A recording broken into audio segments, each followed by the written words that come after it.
അതെ, മലയാള സിനിമാ പ്രേക്ഷകരെല്ലാവരും കാത്തിരുന്ന് വൻ ഹൈപ്പോടെ തിയേറ്ററിലെത്തിയ മോഹൻലാൽ പൃഥ്വിരാജ് ചിത്രം എമ്പുരാൻ.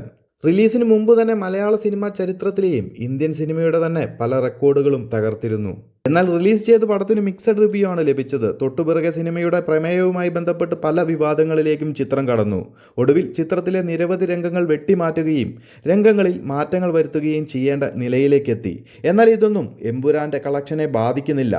27-ാം തീയതി റിലീസ് ചെയ്തതു മുതൽ ഇന്നുവരെയും റെക്കോർഡ് ബുക്കിംഗ് ആണ് സിനിമയ്ക്ക് ലഭിച്ചുകൊണ്ടിരിക്കുന്നത്. ആദ്യ 48 മണിക്കൂറിൽ തന്നെ ചിത്രം 100 കോടി ക്ലബിലെത്തിയിരുന്നു. അതുപോലെ തന്നെ ഓവർസീസിൽ നിന്നും മാത്രം 100 കോടി നേടുന്ന ആദ്യ മലയാള ചിത്രവും എമ്പുരാനാണ്. അതും വെറും 4 ദിവസങ്ങൾ കൊണ്ട്.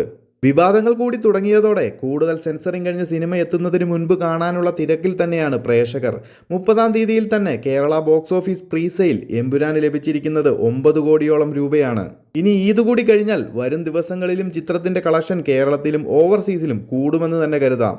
4-ാം ദിവസം കേരളത്തിലും മറ്റ് സംസ്ഥാനങ്ങളിലും ഓവർസീസിലും മികച്ച ഓക്യുപ്പൻസിയിൽ തന്നെയാണ് ചിത്രം ഓടിക്കൊണ്ടിരിക്കുന്നത്. എന്തായാലും ലഭിക്കുന്ന റിപ്പോർട്ടുകൾ വെച്ച് എമ്പുരാന്റെ world wide box office collection 200 കോടിയിലേക്ക് അടുത്തുകൊണ്ടിരിക്കുകയാണ്.